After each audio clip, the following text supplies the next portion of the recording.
Many people choose to migrate. Others are forced into it, maybe because of persecution. But people are barely born migrants. On the other hand, for many people who are minorities related to sexual orientation or gender identity, they express the opposite, that they felt that they were born in a particular way, and maybe come to identify as gay, lesbian, bisexual, transgender, intersex, or with a variety of other labels that relate to other cultural contexts or even times in history. And that today will be part of what we would call queer identity. And so for queer migrants, the relationship between these two identities intersect often in a very personal way, such as related to feelings of belonging or exclusion, whether from one's own country or from one's own family. Sexual and gender identities are often seen as something very personal and private. Yet gender norms are often circumscribed from above in many ways. Queer migrants have to navigate a variety of networks, including family networks, online networks, queer friendship networks, and other relationships throughout their life, before, during, and after migration from one land to another, but also through many state and institutional networks. The most prominent example of this is maybe asylum for LGBTI people. The UNHCR definition of persecution and of particular social group over the last few decades has increasingly applied to sexual and gender minorities. But this has been the result of decades of discussion between lawmakers, politicians, queer activists, migrants themselves, often who have had to face a very hostile environment. That being said, there are more and more people who fit in this category who are able to successfully receive asylum today based on gender identity and sexual orientation. Yet, aside from asylum policies, queer migrants might encounter other unique obstacles. For example, in migration laws. So for example, family reunification. How does that apply to same-sex partners from a country where same-sex marriage is not possible? In other words, how is heteronormativity or other forms of normativity built into the law of, for example, what is a family? Another case is HIV, which disproportionately affects the LGBT community. And since the 1980s, a variety of, countries around the world have enacted a variety of different restrictions for people not just migrating, but even entering a country if they are HIV positive. Outside of laws and politics, queer migration is also the focus of the work and lives of a lot of other people, including those who work in NGOs, such as those that help asylum for LGBT people, as well as in academia, whether from anthropologists or other social scientists. But I'd also like to emphasize that queer migration has a history. One can approach that history from a variety of angles. My colleague Jamel Buhari just gave his presentation on the importance of oral history interviews and how they can provide insight on topics and communities that have been marginalized from dominant discourses and mainstream archives. Indeed, in my own research, I've used a lot of interviews, whether with refugees or queer migrants themselves, or those who work in NGOs that work with queer migration. I've often found that when approaching somebody, one of the first questions they'll ask you is, why do you ask? And this phrase, why do you ask, can be said with a variety of different emotions.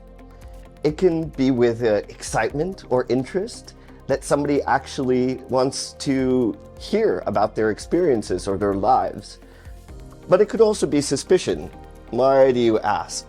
Because of knowing how topics about migration have been politicized often in controversial ways around, say, Europe. However, I've also encountered it with fatigue. Why do you ask?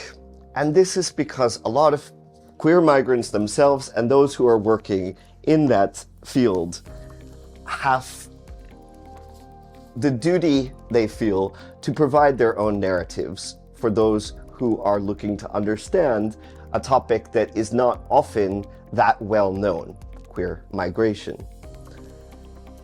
However, that's a bit where this Ithaca project comes in. One of the aspects of our work is to archive migration narratives of the past and present.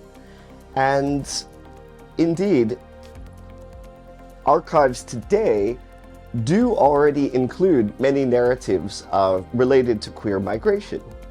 Some of these can be more recent archives, whether the digital database of newspapers. That has for us been a tremendous way to find over the last 10 years the narratives that people have volunteered to already give to various mainstream news outlets. However, you can also go to other directions. We have been archiving, for example, books put out by NGOs that work with LGBTI refugees and asylum seekers, including in Denmark and in the Netherlands, where we are today. There are other ways, such as self-made things that queer migrants have done, such as artists, whether they've put out their work or their narratives online, or in arts guides and other manuals. And there are a variety of other ways that people can seek the history of queer migration. As new court cases open up from the past that become available to the public, it will be possible to analyze how queer migrants have navigated the legal system. Indeed, in our work has taken us to a variety of different archives where queer migration is not always centered. This could include an LGBT archive, like the Ilia Center in Amsterdam, could also include a feminist archive. We've also found interesting cases in the archives of the International Institute for Social History in Amsterdam, the largest archive of social movement history, which includes a lot of migrant activism from the last 70 years across Europe. And also audiovisual archives here in Hilversum and these are just the tip of the iceberg. Much of this history is indeed the past 20 years, and thus some of it has been digitized, which is very good. And surely, if you are interested in queer migrant histories, it is easiest to find those who have openly and unequivocally identified as lesbian, gay, bisexual, transgender, and as a migrant. And ideally has also in their narrative showed in some ways how these two things have overlapped throughout their life and in their experiences with institutions. Further, it could be possible to trace it back, queer migration, over a century. But then you might have to think a little bit more creative, such as looking at how European colonial officials actively left countries with stuffy laws and mores against homosexuality and explored, often in problematic ways, new sexual relationships abroad, whether in North Africa or Southeast Asia. One could also look back to the persecution of so-called sodomites in early modern Europe and how this related to the movement of especially men who were accused of this. One could also consider how norms limiting women's possibilities have related to the several notable case studies we have of women so-called impersonating men throughout history, often in new cities and countries. Moving back to the present, I'd like to conclude by summarizing two main points from this. The first is that those working with migration must seriously consider sexuality and gender. not only how those who are sexual and gender minorities utilize various migration policies or are limited by them, but also how norms about sexuality and about gender are built into the foundations of how we understand migration. And second, those who are working on topics related to queer migrants must remember, do the work first. Before reaching out to a queer refugee or to an organization that works with queer refugees, see what you can find first. Maybe it's online, or maybe you will go to a more traditional archive. And hopefully Ithaca Super Archive will also provide some just tip of the iceberg narratives for you. Be sure to have a good answer to the question when they ask, "Why do you ask?" Thank you. Have a good day.